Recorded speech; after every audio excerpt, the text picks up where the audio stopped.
102 irrigation ప్రాజెక్టుల్ని రద్దు చేసిన దుర్మార్గుడు ఈ Jaganmohan Reddy. RDS Rajolibanda diversion scheme కి 1955 కోట్లు ఖర్చు పెడితే ఇస్తే ఖర్చు పెట్టిన వ్యక్తి 1 ఎకరాకు నీళ్లు ఇవ్వని వ్యక్తి. వేదావతి లిఫ్ట్ ఇరిగేషన్ కి జీవో నెంబర్ 77 ద్వారా 1942 కోట్లు ఇస్తే పంప్ హౌస్ కెనాల్ పనులు ప్రారంభిస్తే అవి కూడా నిలిపేసిన వ్యక్తి ఈ సైకో.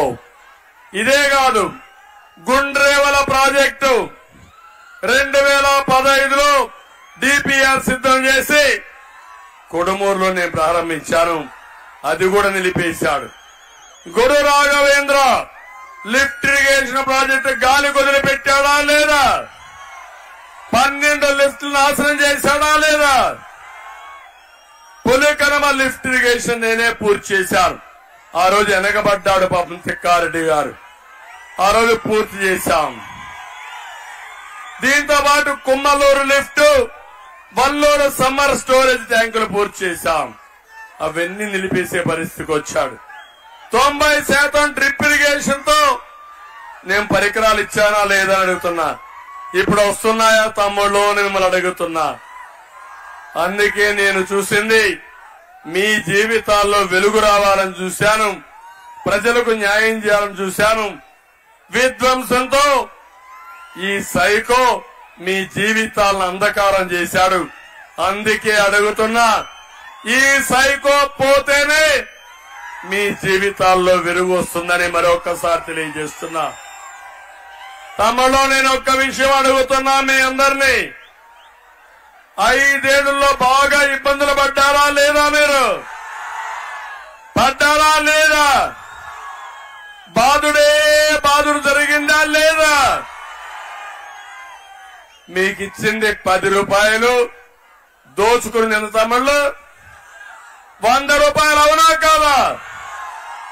వీళ్లు దుబ్బేసింది 1000 రూపాయలు, మీకు ఇచ్చింది 10, మీ మీద భారం 100, వీళ్లు దుబ్బేసింది 1000 రూపాయలు.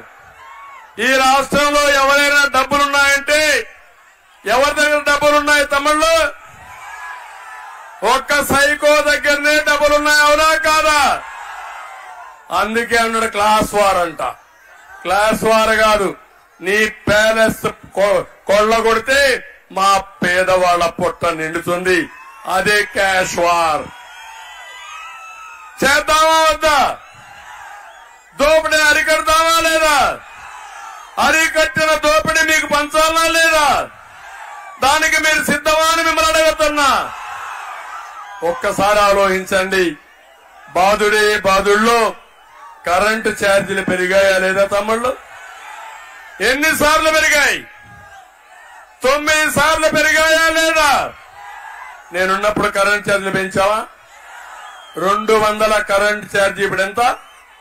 1000 రూపాయలు అయింది, అవునా కాదా? మళ్లీ చెప్తున్నా, నేను వస్తే సుపరిపాలన ద్వారా కరెంటు ఛార్జీలు పెరగవు, నాణ్యమైన కరెంటు ఇస్తాం. మీ ఊరికి కావలసిన కరెంటు మీ ఊర్లోనే ఉత్పత్తి చేస్తాం. మీ పొలంలో మీ ఇంటి దగ్గర ఉత్పత్తి చేసి మిమ్మల్ని ఆదుకుంటానని మీ అందరికీ హామీ ఇస్తున్నా. తమిళలో ఇంకో పక్క పెట్రోల్ డీజిల్ పెరిగిందా లేదా? కొంతమంది మందు బాబులున్నారు, అవునా కాదా? తమిళలో నేనున్నప్పుడు క్వార్టర్ బాటిల్ ఎంత? 40 రూపాయలు, అవునా కాదా? ఇప్పుడు క్వార్టర్ బాటిల్ ఎంత? 200 రూపాయలు, అవునా కాదా? ఏం తమ్ముళ్ళు, 140 రూపాయలు పెరిగిపోయింది. ఎవరికి పోయింది డబ్బులు అడుగుతున్నా మిమ్మల్ని. ఎవరికి వెళ్ళింది?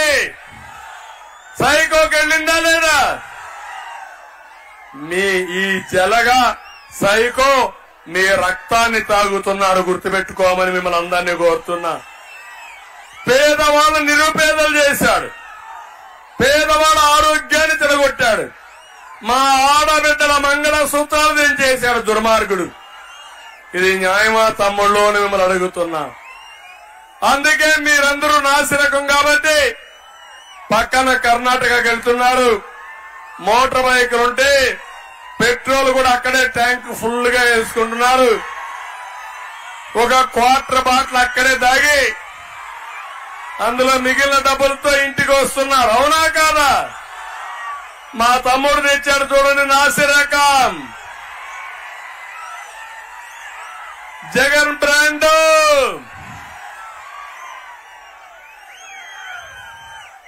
అది వీళ్ళు చేసిన పనులు. అందుకే తమిళ్లో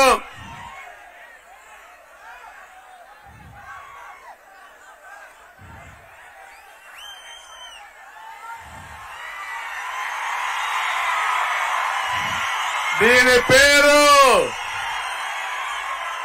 ఒరిజినల్ చాయిస్. ఇంకో పక్క బూమ్ బూమ్, ఇంకో పక్క స్పెషల్ స్టేటస్, ఇంకో పక్క ప్రెసిడెంట్ మెడలు.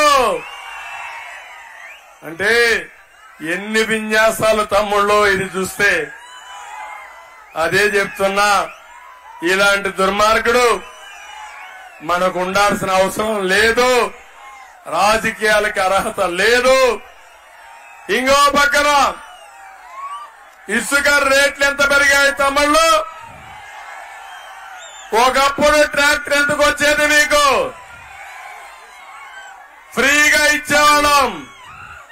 ఈరోజు ఆ ట్రాక్టర్ చూస్తే 5,000 అవుతా ఉందా లేదా అని మిమ్మల్ని అడుగుతున్నా. ఇంకో పక్క మీరు ఒకసారి చూస్తే ఉద్యోగులు మా తమ్ముళ్ళు ఎవరికైనా ఉద్యోగం వచ్చిందా? వస్తుందా? డిఎస్సీ పెట్టాడా? పెడతాడా? జాబ్ క్యాలెండర్ ఇచ్చాడా?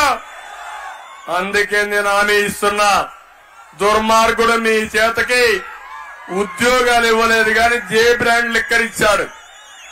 ఇంకో పక్క గంజా ఇచ్చాడు. పిల్లల జీవితాలతో ఆడుకుంటున్నాడు. అందుకే నేను హామీ ఇస్తున్నా, నేను వస్తానే మొదటి సంతకం మెగా డిఎస్సీ పైనే పెడతాను. మా పిల్లలకు ఉద్యోగాలు ఇస్తాను, జాబ్ క్యాలెండర్ ఇస్తాను, పోలీస్ ఉద్యోగాలు ఇస్తాను. ఇంకో పక్క 20 లక్షల ఉద్యోగాలు 5 ఏళ్లలో సంవత్సరానికి 4 లక్షలు ఇస్తా.